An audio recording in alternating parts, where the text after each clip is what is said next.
Hey everyone, my name is Steven, and every single month I help you stay grounded and focused through mindfulness and movement. And I just want to welcome you to this month's Heart Mind Moment. I normally don't film these in a car, but I'm on the road and traveling back home to LA from the desert, and just thinking about the conversation that I want to have with you today. And I was trying to decide what to talk about, and there were a few things moving through my mind, and I landed on grief, because grief is something that I have been experiencing a lot lately. It's been a really powerful month around grief, and I know that I am not the only one who's experiencing this. And grief is such a common emotion, and I'll talk about that a little bit more. But what I want to say is, in this conversation, I'm going to talk a little bit about suicide. And so anyone who is very sensitive to that, I just want to give you a heads up.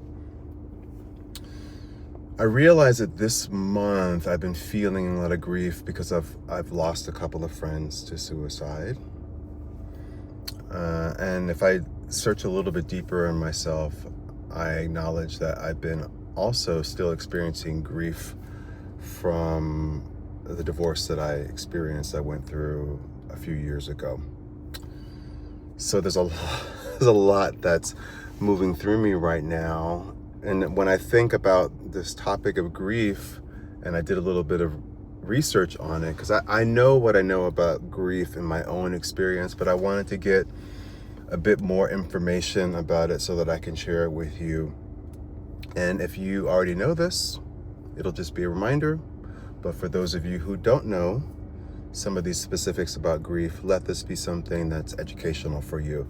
So there's several different types of grief that one can experience. There's anticipatory grief, that's anticipating the loss of something or something difficult happening.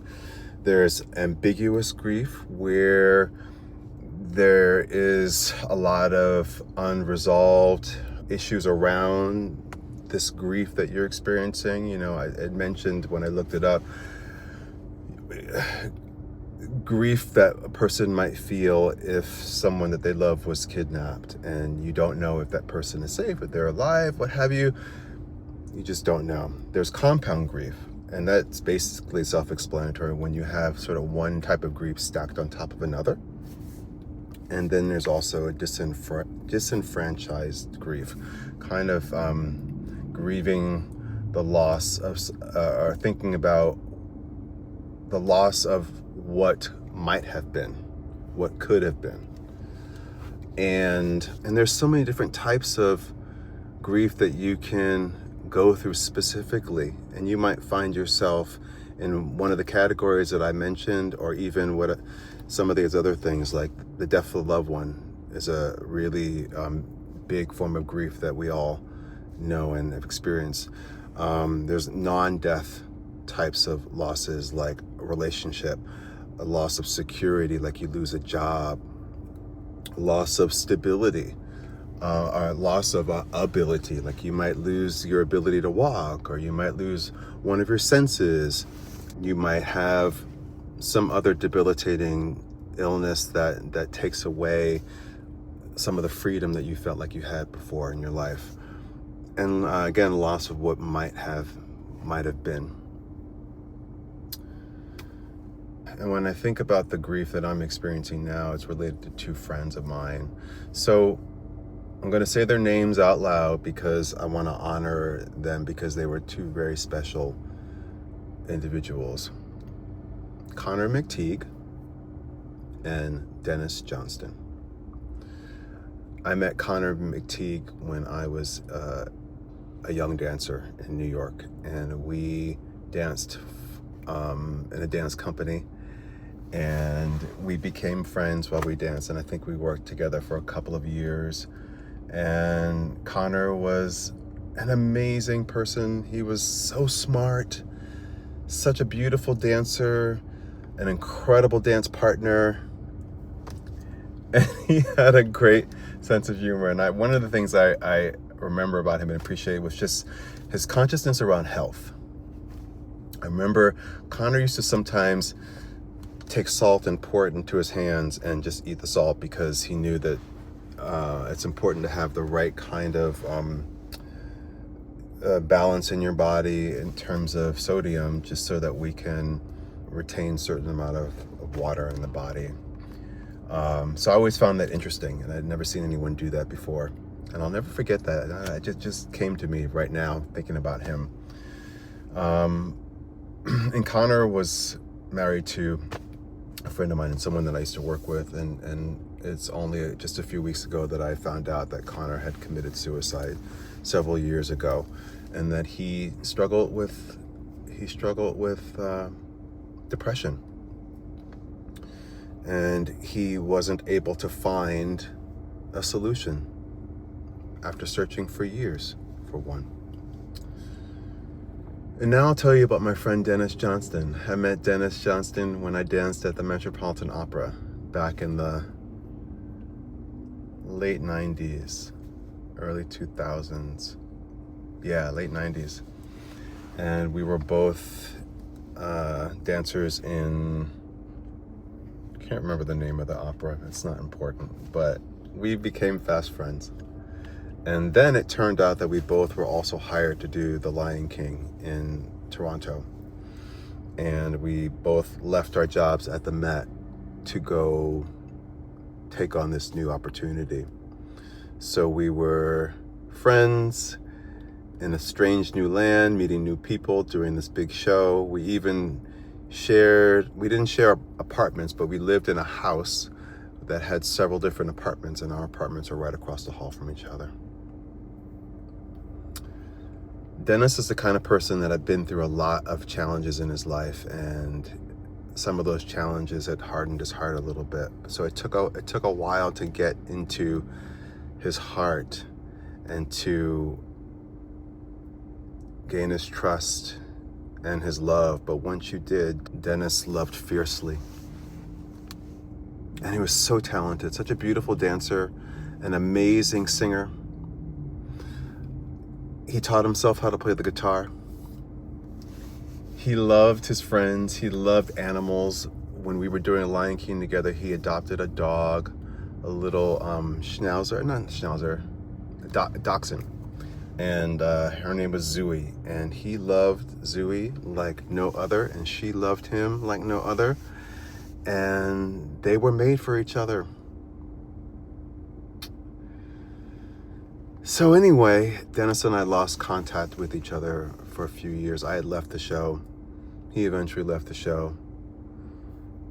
He also struggled with mental health issues. He also tried many different things, and nothing seemed to work for him. We reconnected after years of not being connected, and I think he had started to isolate himself as well.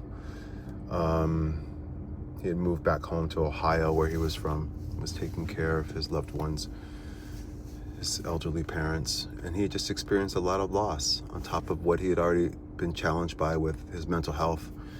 And when I reconnected with him about a year ago, we were able to say a lot of things that we hadn't said to each other, and we were able to just truly see and hear each other. And he shared with me honestly what his struggles were. Like, I never knew that Dennis had such extenuating circumstances in terms of his mental health. I had a sense that he had struggled with anxiety, and maybe that's because I also too had struggled with anxiety as well in my life, and depression. But I didn't know that he'd struggled so hard with it. And he told me that he had tried to end his life before and was not successful, and that he was determined to do it again at some point once his commitment to taking care of his loved ones were done. So just imagine hearing that from a friend, someone that you care about. I was speechless, and I had all the impulses to try to talk him out of it and make him see that his life was worth living. But I had to stop myself because I realized that I didn't know exactly what he was going through. I hadn't walked in his shoes. So my dear beloved friend Dennis left this earth, I think about 2 weeks ago now. And I'm still processing that. And as I think about those two beautiful souls who are no longer here, I think about my own experiences with depression and anxiety. I struggled with it too for a long time, but I was always under the assumption that depression and anxiety or any mental health issue like that would look and feel a certain way. And so when I was going through my own stuff with that, I just would discount it. And I thought that if I just, being someone in recovery, I thought, if I just go to more meetings, I would feel better. Or if I just prayed more, or if I worked the steps more, if I did more service, if I took this supplement, if I meditated more, if I did this, that, and all those things I did. I did all those things. And sometimes it would make me feel a little bit better in the moment, and maybe that I could stretch those moments out for a limited amount of time, but I would always find my way back to just that depressed state. Functionally depressed, but nonetheless depressed, and that anxiety that ran through me. So it was during the time when I was going through my divorce that I really had to stop and take a look at this and become willing to do things that I had never done before to try to get to the bottom of it. And for me, that included going back to therapy, which I'd been in therapy for years on and off, but going and doing somatic experience therapy was really powerful for me. Doing things like neurofeedback helped me with my depression and anxiety, making some alterations, minor in terms of what I ate, and also taking a medication. And I have to say, taking medication and receiving the treatments that I did in terms of therapy really made everything else that I was doing all along, like my Qigong practice and my meditation and other things that I did for myself, it made all those things work better. So when I think of my two friends who are no longer here, I'm so grateful that I found a solution, because they're living proof that that's not the case for everybody. So I think my message today is, if you are struggling with depression, anxiety, thoughts of suicide, I hope that you have people that you can reach out to for help, that you can get some help, that you can get some support. And if you're someone who is dealing with grief right now, there's a few things that I just want to recommend. And as with anything, take what you need, leave the rest. But first and foremost, be kind to yourself. Be kind, be loving, be compassionate to yourself. Grief and loss is really hard. They're really hard emotions to navigate. And there's no set time limit as to how long one experiences grief and loss. So be patient with yourself. I encourage you to seek support. People need people. And that support could be a professional, like a therapist, counselor, social worker, someone in your spiritual community, a support group, a friend, a loved one, whoever you choose to seek support from, just make sure that they hold your well-being as the highest priority, that they're able to hold space for you.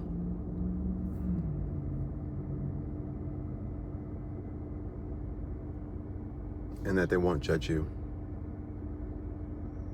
And that part about being kind to yourself, try to do so without judgment.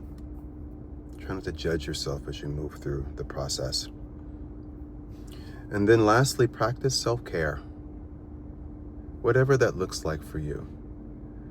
Whether that's changing the way that you eat, like putting nutritious foods in your body that are going to enhance your well-being as opposed to things that are going to compromise your health and wellness. Like be mindful of how much alcohol you drink if you drink alcohol. Be mindful of how much sugar you put into your body, how much caffeine you put into your body, how much processed food you take in. Move your body. You know, I am a Qigong, Pilates, meditation teacher. I know the power of movement.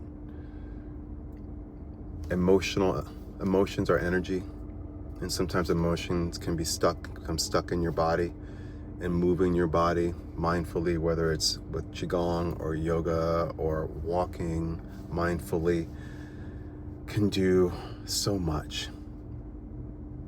And then make sure that you rest. Rest. We're all so busy doing, and we spend far more time doing that than just being and being still and finding time to rest and not shortchanging the amount of sleep that we get every day. So I've said a lot. And I hope that this resonates with you. And if you know someone who would benefit from this conversation, please share this video with them. I just want to take you through just a short little movement experience that you can do, of course, anywhere. I'm sitting in a car, so you can do it with me. I want you to just take your hands and rub your hands together. Create some heat in your hands. And then you can close your eyes, separate your hands just a few inches apart in front of your heart, and just feel the energy between your hands. Allow the hands to slowly pulse back and forth towards one another and then away from one another, and just feel the energy between your hands. The hands are great transmitters and receivers of energy.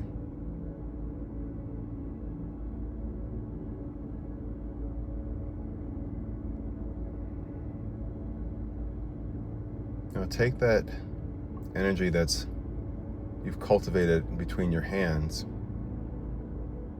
and place one palm on top of the other, and just hover your hands over your heart. So some space between your hand and your heart, and then your two hands.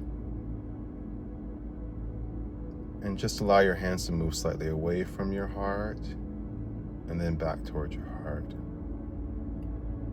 And as you do so, just breathe deeply.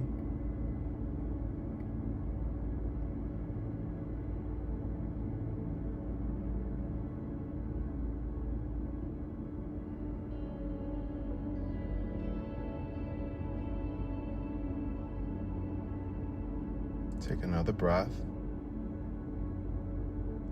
And then bring your hands directly onto your heart. Take another breath.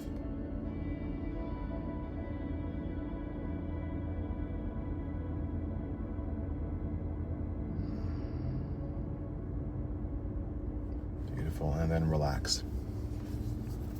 So I hope that this conversation was nourishing for you and you felt supportive, and that this simple movement practice was something that also helped you. If this resonates with you, I encourage you to follow me on YouTube. So like this post and subscribe to my channel. take advantage of all the free videos that I put here. Also, at the heart of what I do as a teacher of self-care and also as a recovery advocate, I have a membership community called SWE Studio, where I teach mindful movement, meditation, and dance, and all kinds of practices that support people in recovery, sober curious people, and also just anyone who is seeking transformation in their life. Take advantage of a free 2-week trial. I'll put a link to that in the description of this post. And then lastly, I have a really great thing that I created recently called the Flow Quiz. It's a quiz that you can take, and it only takes 2 minutes for you to find out where you are in terms of your energy and your nervous system, and be able to identify whether you are just surviving or if you're thriving. You'll get individualized results, and then also some suggestions as to what you can do to help bring yourself back into balance. So I'll include that in the description as well. Thank you again for joining me for this Heart Mind moment. Sending you all so much love and so much care as you navigate any kind of grief or loss in your life. I'll see you all again very soon. Bye for now.